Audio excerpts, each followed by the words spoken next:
Welcome to the fascinating world of flight simming. If you're watching this video, chances are that you're at least mildly interested in airplanes. I myself have been fascinated by airplanes since I was a young boy, and that has stuck with me all my life. Since I have a professional career in a completely different field, I use a simulator to live out some of my dreams. And today I want to share that with you. If you love aviation and you don't really know much about simulation, then this video is for you.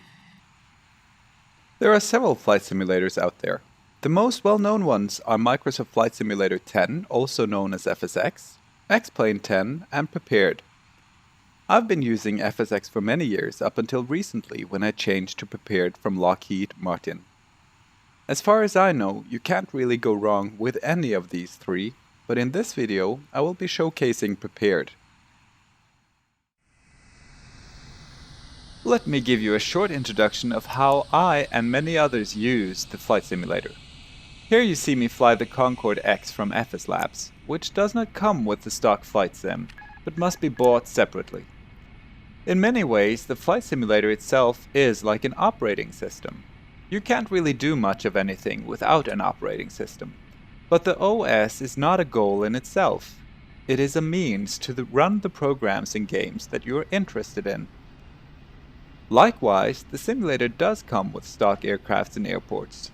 Much like the operating system of your PC comes with certain games and programs, but you need to install more programs to make your experience interesting. And when it comes to Prepared, you really do have a ton of options in regards to installing more add-ons. The very best ones cost money, of course, but there are also a lot of free ones that are of high quality. As we're coming into land here at Princess Juliana International Airport in the Caribbean, I can mention that a lot of the airports in Prepared are quite nice looking, and you will comfortably get away with not getting add-ons for all of them. Getting add-on airports for your favorite destinations might be a good idea though. An add-on that I highly suggest you do get is Active Sky Next from Hi-Fi Sim. It gives you the current real-world weather inside your sim, which is great for adding realism. What you see in the sim will basically be what the real-world weather is like at the point you're flying. EasyDock is another great add-on that makes it possible to move the camera around freely like you see me do in this video. I will of course provide links to these add-ons in the show notes below. So why do I flight sim? Well, the obvious reason is that it provides an outlet for my dreams of flying. The other reasons are that I get to practice real-world procedures without any risk. The sim can be flown in accordance with how real-world pilots would operate the aircraft, and because the add-ons are so plentiful, you get to see interesting places around the world and fly the most challenging approaches. Like this approach into Innsbruck, Austria, which includes a 180-degree turn into a valley surrounded by high mountains on either side. Another fun approach would be Old Kai Tak in Hong Kong, or the Canarsie approach into 13 left at John F. Kennedy. Flight sim can be used for studies, recreation, or the simulation of the business side of aviation, where you earn or lose money based on the profitability of your trip. One of the more fascinating aspects of flight simming for me is to be able to fly online. You have a few options for this as well, but VATSIM is probably the most well-known. Here I will showcase a flight from Dubai to Copenhagen with the 777 from PMDG, flying for Airchild, a virtual airline that donates a small amount of money to UNICEF for every flight one of its pilots perform. I've planned my flight using Professional Flight Planner X to find my route and file the flight plan ahead of time. I'm using vPilot to connect to the VATSIM network. As you will hear, there are several steps in talking with ATC. First, I tune the ATIS frequency to get the latest update for the weather at Dubai. I take a note of the runway in use, the air pressure or QNH, and any weather that might have a significance on my performance. I call up delivery and ask for an IFR clearance, and they will give me a standard instrument departure clearance, which I must fly from the runway to the start of my route. Then I contact ground and ask for engine start and push back from the stand. I continue with ground for taxi clearance And when I near the runway, I contact tower for my takeoff clearance. Let's have a look at the clip. Delivery, good afternoon. Airchild 7149er stands Charlie 15. Request IFR to Copenhagen. We have information hotel.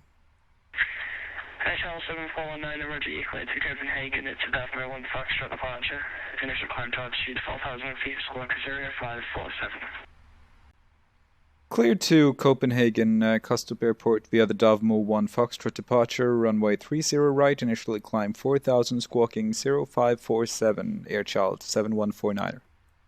Airchild 7419, thank you, route back is correct, KNH1014, report to ground 118.350, ready for you, push back, have a next flight, bye-bye. KNH1014 and will contact ground for push and start, Airchild 7149er.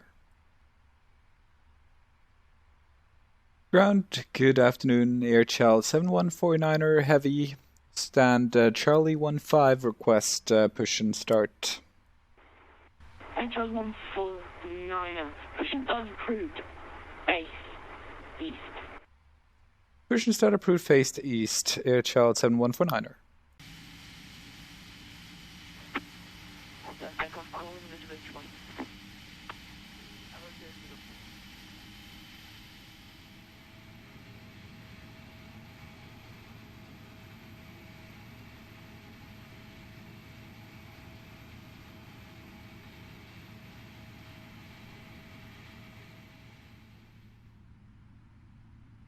Airchild 7149er heavy, pushback completed, Charlie 15, request taxi to 30 right.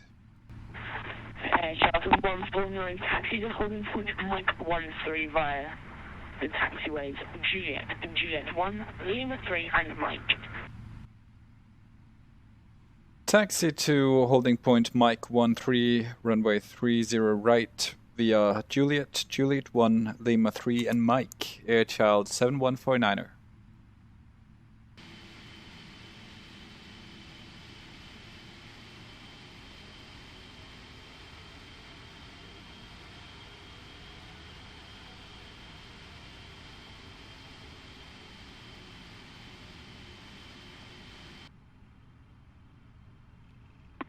German Cargo 514, taxi to holding point on Mike 13 via the taxiways Juliet 1, Lima 3 and Mike behind Charlie 149. German Cargo 514 heavy, taxi holding point Mike 13 via Juliet 1, Lima 3, Mike behind the traffic, German Cargo 514 heavy.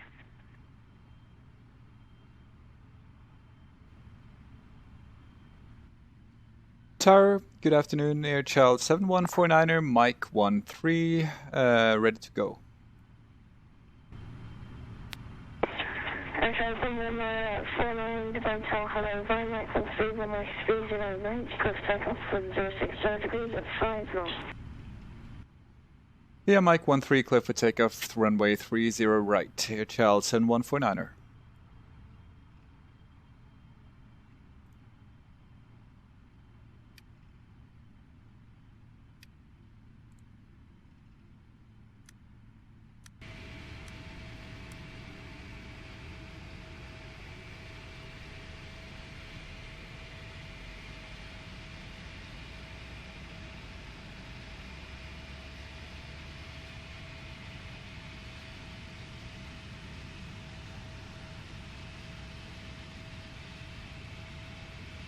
As you can see, flying online adds a whole other layer of realism to the sim, and combined with all the other add-ons you can get for your simulator, it can really be both a challenging and fulfilling activity. Although I don't speak on behalf of anyone, I feel comfortable saying that whether you are doing it for fun or for studies, we in the flight sim community welcome you to join us. Getting into flight sim can be a daunting undertaking. And in addition to all the software that is used, there is also the technical side of things. Luckily, the sim community has a lot of helpful people, and I never had any problems getting aid. In closing, I'd also like to say that there are several popular add-ons I didn't mention in this video, since the goal was to introduce you to flight simming and keeping the video short and sweet. If you have any questions or comments, you can contact me by leaving a comment below. I also suggest getting in contact with the flight sim community at large by visiting Reddit or avsim.net. I'll leave links in the show notes below. I'd also recommend Googling flight sim forums in your home country. You'd probably be surprised to see the activity going on around the world.